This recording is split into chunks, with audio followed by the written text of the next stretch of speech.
Hello, world, and welcome back to the ViBedTime channel. And we're going to try to go ahead and get right into chapter 3 today from the Mediterranean Caper. If you want to know what's going on in this book, feel free to look at the first two chapters as well as the prologue in the playlist section of my channel.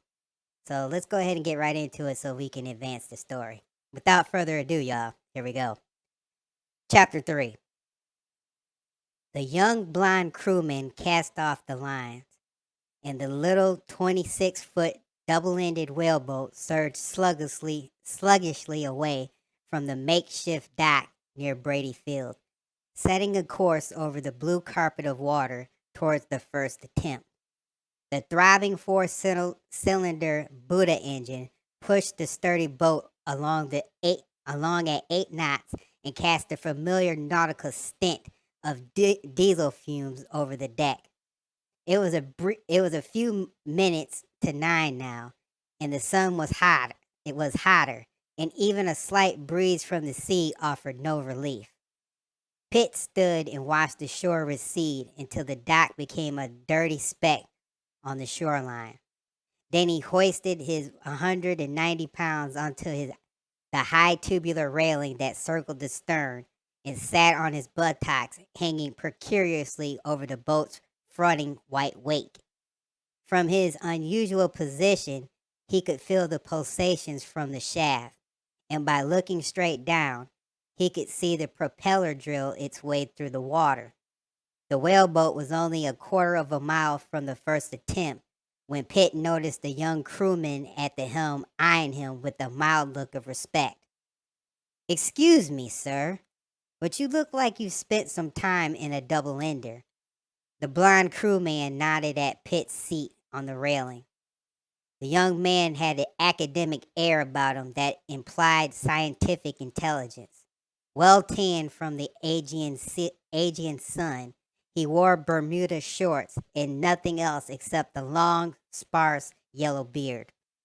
Pitt wrapped a hand around the stern light staff for support and groped in a breast pocket with his other hand for a cigarette. "I used to have one when I was in high school," he said casually. "You must have lived near the water," said the crewman. "Newport Beach, California." "That's a great place. I used to drive up there all the time when I was taking postgraduate courses at Scripps in La Jolla." The young crewman cracked a crooked smile. "Man, oh man, was that ever a great place for girls. You must have had a ball growing up there."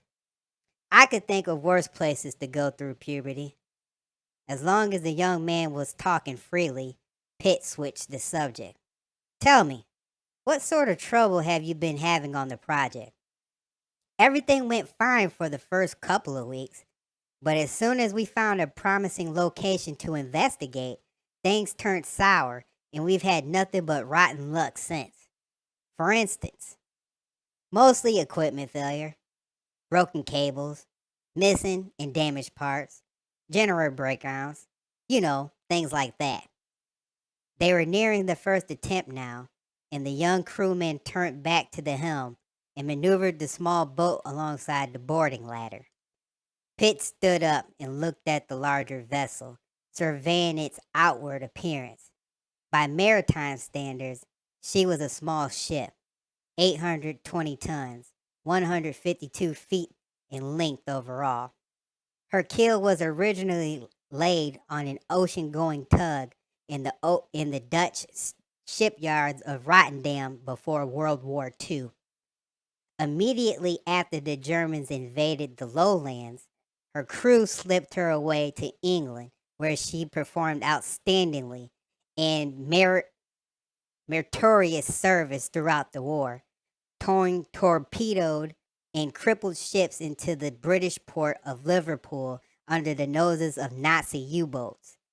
After the end of European hostilities, her tired and battered hull was traded by the Dutch government to the U.S. Navy, who promptly enlisted her in the mothball fleet at Olympia, Washington. There, she sat for 25 long years, sleeping under a gray plastic cocoon. Then the newly formed National Underwater Marine Agency purchased her remains from the Navy and converted her to a modern oceanographic vessel, rechristening her the first attempt. Pitt squinted from the bright glare of the white paint, coating the ship from the stem to stern staff. He climbed the boating ladder and was greeted on deck by an old friend, Commander Rudi Gunn, the skipper and project director of the ship. "You look healthy," said Gunn unsmilingly, "except for your bloodshot eyes." He reached for a cigarette. Before he lit it, he offered one to Pitt, who shook his head and held up one in his hand. I hear you've got problems," said Pitt. Gunn's face turned grim. "You bleep right I do," he snapped. "I didn't ask Admiral Sandecker to send you all the way from Washington just for fun and games." Pitt's eyebrows went up in surprise. This sudden harshness did not fit Gunn. Under normal circumstances, the little commander was a warm and humorous person. "Take it easy, Rudi," said Pitt softly. "Let's get out of the sun, and you can brief me on what this mess is all about." Gunn removed his horn-rimmed glasses and rubbed a wrinkled handkerchief across his forehead. "I'm sorry, Dirk. It's just that I've never seen so many things go wrong at one time. It's highly frustrating after all the planning that went into this project. I guess it's beginning to make me irritable as bleep. Even the crew has noticeably avoided me the last 3 days." Pitt placed an arm on the shorter man's shoulders and grinned. "I promise not to avoid you, even if you are a nasty little bastard." Gunn looked blank for a moment, and then a sense of relief seemed to flood his eyes, and he flung back his head and laughed. "Thank God you're here." He gripped Pitt's arm tightly. "You may not solve any mysteries, but at least I'll feel a bleep of a lot better just having you around." He turned and pointed towards the bow. "Come along. My cabin is up forward." Pitt followed Gunn up a steep ladder to the next deck and into a small cabin that must have been designed by a closet maker. The only comfort, and it was a large one, was a cool blast of air that emitted from an overhead ventilator. He stood in front of the opening for a moment and soaked in the cool breeze. Then he straddled the chair and leaned his arms across the top of the backrest, waiting for Gunn to give the briefing. Gunn closed the porthole and remained standing. "Before I begin, let me ask you what you know about our Aegean expedition." "I only heard that the first attempt was researching the Mediterranean for zoological purposes." Gunn stared at him, shocked. "Didn't the Admiral supply you with any detailed data concerning this project before you left Washington?" Pitt lit another cigarette. "What makes you think that I came straight from the capital?" "I don't know," Gunn said hesitantly. "I only assumed that you—" Pitt stopped him with a grin. "I haven't been anywhere near the States in over 4 months." He exhaled a puff of smoke towards the ventilator and watched the blue haze swirl into nothingness. "Sandeckler's message to you simply stated that he was sending me directly to Thasos. He obviously neglected to mention where I was coming from and when I would arrive. Therefore, you expected me to come soaring out the blue skies 4 days ago." "Again, I'm sorry," Gunn said, shrugging. "You're right, of course. I figured 2 days at the most for that old tin duck of yours to fly from the capital. When you finally flew into the fiasco at Brady Field yesterday, you were already 4 days late by my schedule." "It couldn't be helped. Geraldino and I ordered to airlift supplies into an ice probe station camped on an ice floe north of Spitsbergen. Right after we landed, a blizzard hit and grounded us for over 72 hours. Gunn laughed. "You certainly flew from one extreme in temperature to another." Pitt didn't answer, but merely smiled. Gunn pulled open the top drawer of a small compact desk and handed Pitt a large manila envelope that contained several drawings of a strange looking fish. You ever seen anything like this before? Pitt looked at the drawings. Most of them were different artists' conceptions of the same fish, and yet each varied in details. The first was an ancient Greek illustration on the side of a vase. Another had obviously been part of a Roman fresco. He noted that two of them were more modern stylized drawings, depicting the fish in a series of movements. The last was a photograph of a fossil embedded in sandstone. Pitt looked up at Gunn questioningly. Gunn handed him a magnifying glass. Here, take a closer look through this. Pitt adjusted the height of the thick glasses and scrutinized each picture. At first glance, the fish looked similar in size and shape to the bluefin tuna, but on closer inspection, the bottom pelvic fins took on the appearance of small jointed webbed feet. There were two more identical limbs located just in front of the dorsal fin. He whistled softly. This is a weird specimen, Rudi. What do you call it? I can't pronounce the Latin name, but the scientists aboard the first attempt have affectionately nicknamed it the teaser. Why is that? Because by every law of nature, that fish should have become extinct over 200 million years ago. But as you can see by the drawings, men still claim they have seen it. Every 50 or 60 years, there's a rash of sightings. But unfortunately for science, a teaser has yet to be caught. Gunn glanced at Pitt and looked away again. If there is such a fish, it must bear a charmed life. There are literally hundreds of accounts of fishermen and scientists who look you in the eye with a straight face and say they had a teaser on the hook or in a net, but before the fish could be hauled on board, it escaped. Every zoologist in the world would give his left testicle to obtain a live or even dead teaser. Pitt mashed out his cigarette in an ashtray. What makes this particular fish so important? Gunn held up the drawing. Notice that the artist couldn't agree on the outer layer of skin. They illustrate tiny scales, smooth porpoise-like skin, and one even brushed in it kind of a furry hide like a sea lion. Now, if you take the possibility of hairy skin together with the limb extensions, it may be we have the dim beginnings of the first mammal. True, but if the skin were smooth, you'd have nothing more than an early reptile. The earth was covered with them back in those days. Gunn's eyes mirrored a confident look. The next point to consider is that the teasers lived in warm, shallow water, and every recorded sighting took place no more than 3 miles from shore, and they all occurred right here in the eastern Mediterranean, where the average surface temperature seldom drops below 62 degrees Fahrenheit. So what does that prove? Asked Pitt. Nothing solid, but sincere primitive mammal life survives better in milder climates. It lends a little support to the possibility that they might have survived to the present. Pitt stared at Gunn thoughtfully. I'm sorry, Rudi. You haven't sold me. You still haven't sold me. I knew you were a hardhead, said Gunn. That's why I left the most interesting part till last. He paused and removed his glasses and rubbed the lenses with a piece of Kleenex. Then he replaced the black rims over his hawkish nose. He continued speaking as if lost in a dream.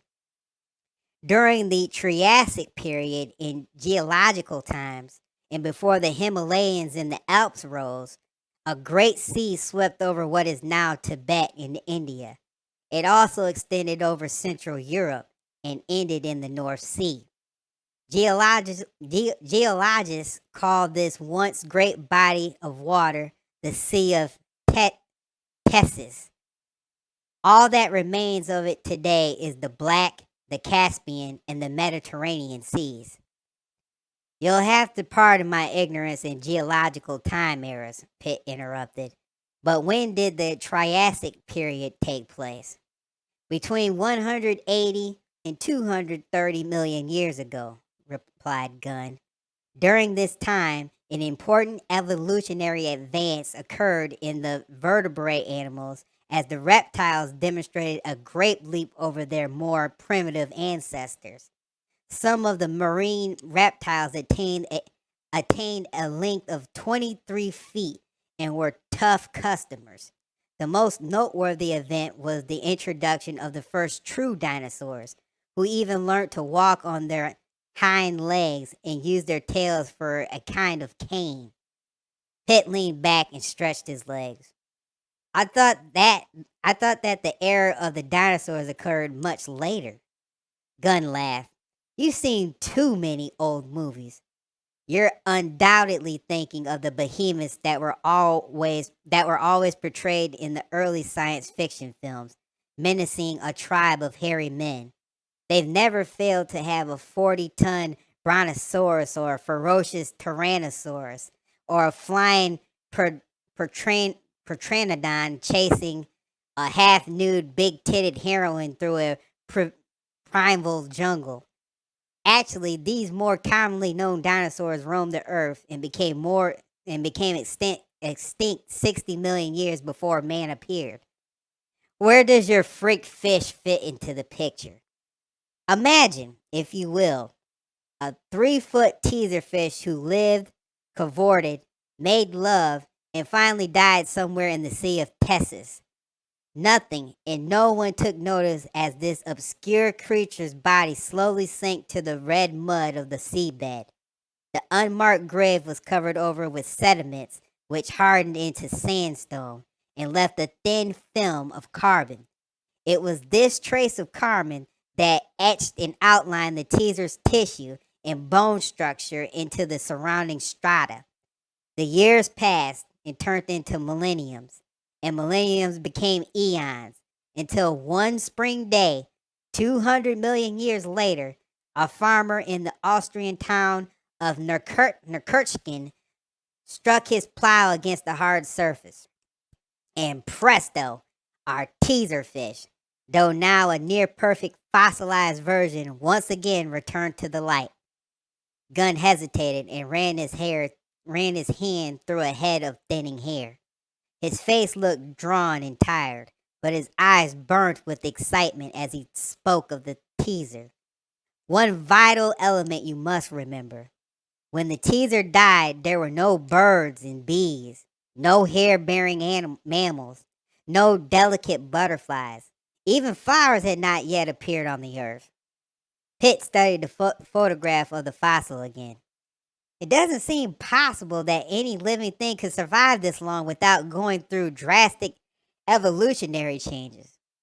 Incredible? Yes, but it has happened before. The shark has been with us for 350 million years. The horseshoe crab has existed virtually unchanged over 200 million years. Then, of course, we have the classic example, the coelacanth. Yes, I've heard of it, said Pitt. That was the fish believed extinct for 70 million years until they began to be found off the coast of East Africa. Gunn nodded. The coelacanth was a sensational and important find at the time, but nothing compared to what the scientific world would gain if we could drop a teaser in its lap. Gunn paused for a moment to light another cigarette. His eyes betrayed the gleam of total absorption. The whole thing boils down to this. The teaser could be an early link in the evolution of mammals, and that includes man. What I didn't tell you was that the fossil found in Australia shows definite mammal characteristics in its anatomy. The protruding limbs and other features of its internal organs place it in a perfect evolutionary line to advance in a general pattern towards the development of humans and animals.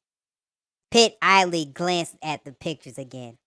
If this so-called living fossil is still floating around in its original form, how could it evolve into an advanced stage? Any plant or animal species is like a related family, Gunn replied. One branch may produce offspring who are uniform in size and shape, while cousins over the other side of the mountain produce a race of giants with 2 heads and 4 arms. Pitt was getting restless. He opened the door and walked out onto the deck. The hot air struck him like a cloud of steam, and he winced. All this expense, and all these men sweating their bleeps off to catch a stinking fish, he thought. Who the bleep cares if our ancestors were apes or fish? What difference did it make?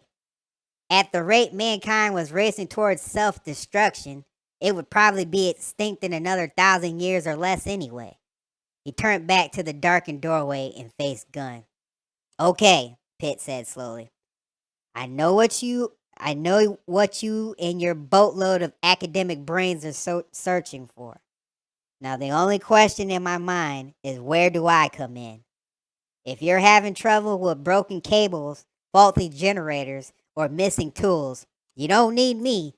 You need a good mechanic who knows how to take care of his equipment. Gunn's face looked puzzled for a moment. Then he grinned.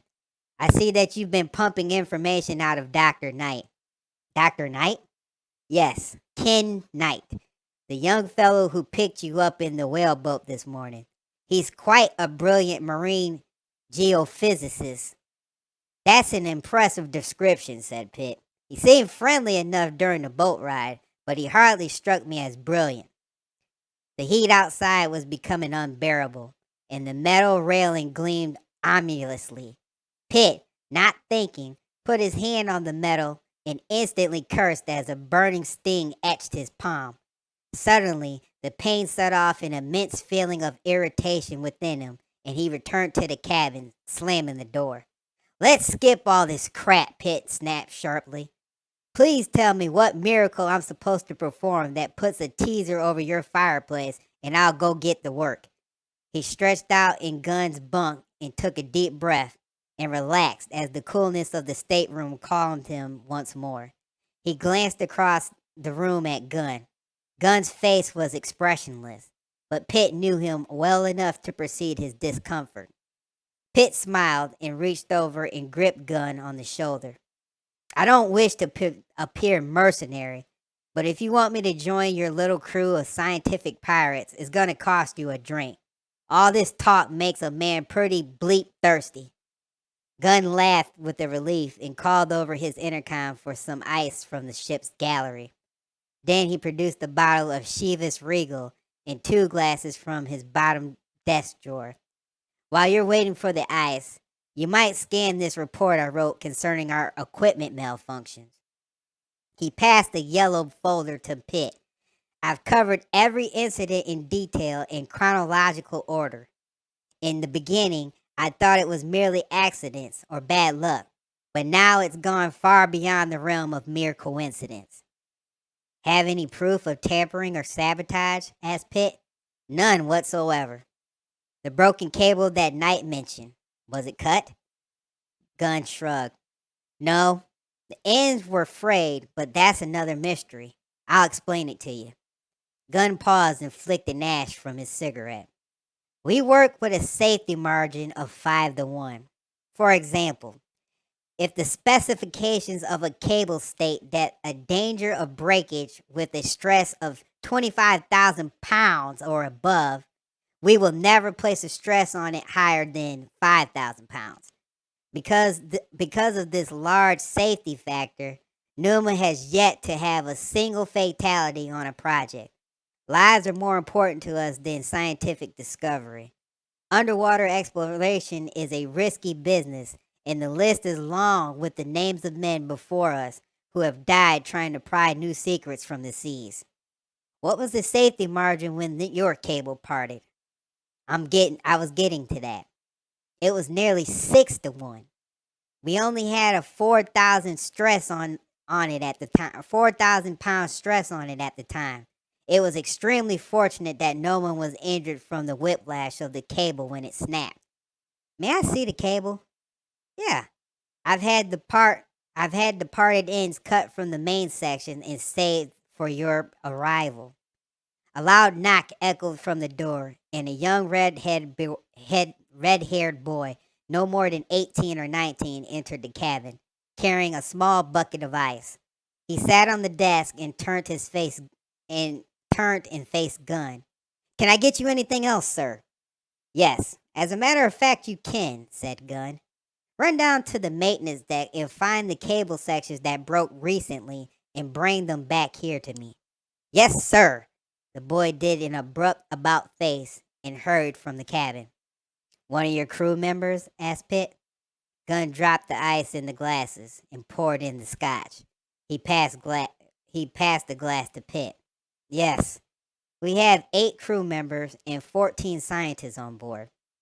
Pitt swirled the yellow liquid around the ice cubes. "Could any one of those 21 men be responsible for your problems?" Gunn shook his head. "I've thought about that. I've even dreamed about it.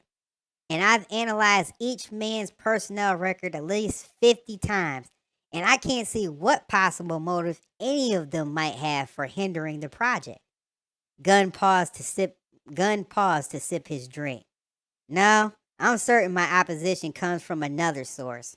Someone inexplicably wants to stop us from catching a fish that might not even exist." The boy soon returned with the 2 halves of the broken cable. He handed the braided steel to Gunn and left the cabin, closing the door after him. Pitt took another drink from his scotch and climbed from the bunk. He set the glass on Gunn's desk and lifted the cable in his hands, examining the ends closely. It looked like any other greasy steel cable. Each piece was about 2 feet in length and contained 2,400 strands that were braided into a standard 5/8 inch diameter. The cable was not broken in a compact area. The breaks were spread over a 15-inch distance that gave both frayed wires the appearance of a pair of uneven, unwound horse tails. Something caught Pitt's eye, and he took the magnifying glass and peered through the heavy lens. His eyes glinted with intensity, and his lips slowly spread into a grin of smug satisfaction. The old feelings of excitement and intrigue began to course through his veins. This might turn out to be an interesting operation after all, he thought. "See something?" asked Gunn. "Yes, a great deal," replied Pitt. "Somewhere along the line, you found yourself an enemy who doesn't want you fishing around in his territory." Gunn became flushed, and his eyes opened wide. "What did you find?" "This cable was purposely cut," said Pitt. His voice was very cold. "What do you mean, cut?" cried Gunn. "Where do you see evidence of human tampering?" Pitt held up the magnifying glass for Gunn. "Notice how the breaks spiral down and bend inward towards the core? And see how the strands have a smashed appearance? If a cable of this diameter is pulled at each end until it snaps, the strands are clean and the ends have a tendency to point out and away from the core. That didn't happen here." Gunn stared at the shattered cable. "I don't understand. What could have caused this?" Pitt looked thoughtfully for a moment. "My guess is primacord." Gunn was stunned. His eyes flew wide behind the big glasses. "You can't be serious. Isn't that an explosive?" "Yes, it is," Pitt said calmly. "Primacord looks like a string or rope that can be made in any thickness. Mainly, it's used for blasting down trees and setting off different groups of distantly placed explosives at the same time. It reacts like a burning fuse, except that it moves and bursts rapidly, almost with the speed of light. But how could anyone plant explosives under the ship without being seen? The water is crystal clear in this area. Visibility is over 100 feet.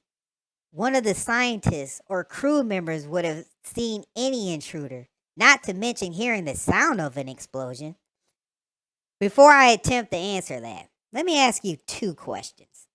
What equipment was attached to the cable when it parted? And at what time did you discover the break?" "The cable was connected to the underwater decompression chamber.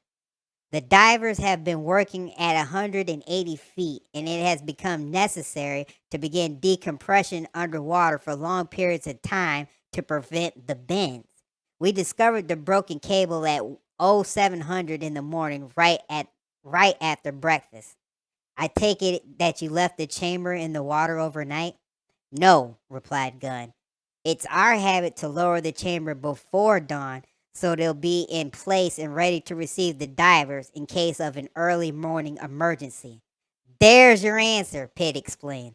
Someone swam under the cover of pre-dawn darkness to the cable and set off the primacord. Visibility may be 100 feet after the sun comes up, but at night it's less than 1 foot. And the noise from the blast? Elementary, my dear Gunn, Pitt grinned. I should guess that a small amount of primacord detonating at approximately 80 feet of depth would sound very similar to a sonic boom from one of Brady Field's F-105 starfighters. Gunn looked at Pitt with respect.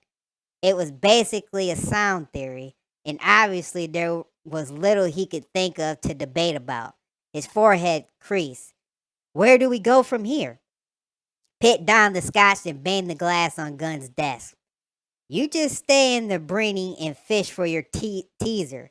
I'm going back to the island and try my hand at a little honey. There may be a tie-in with your disruptions in the attack on Brady yesterday. And the next step will be to find who's behind this mess and what their motives are. Suddenly the door bust open and a man leaped into the cabin. He wore only a pair of abbreviated swim trunks and a wide belt containing a knife and a nylon net bag. His wet, sun-bleached hair was streaked with whitish yellow and freckles dotted his nose and chest. As he stood there, the water dripped to the carpet around his feet in spreading dark stains. Commander Gunn, he shouted excitedly. I've seen one. I've actually seen a teaser, not more than 10 feet in front of my mask. Gunn jumped to his feet. Are you sure? Did you get a good look? Did you get a close look at him? Better than that, sir. I took a picture of him. The freckled-nosed man stood there, grinning with every available tooth. If only I had a spear gun, I might have got him, but I was shooting coral formations with my camera instead. Quick, snapped Gunn. Get that film to the lab and have it developed. Yes, sir. The fellow turned and dashed out the door, spraying Pitt with a few drops of salt water as he passed. Gunn's face had a happy but determined look. My God, to think I was about to give up, throw my tail between my legs and set a course for home. Now, bleep, I'm going to stay anchored here until I die of old age or catch a teaser. His eyes twinkled as he glanced at Pitt. Well, Major, what do you think of that? Pitt merely shrugged. Personally, I prefer angling for girls. With a little effort, his mind dropped the business at hand and formed the tantalizing picture of Terry standing on the beach in her red bikini. And that is it, y'all.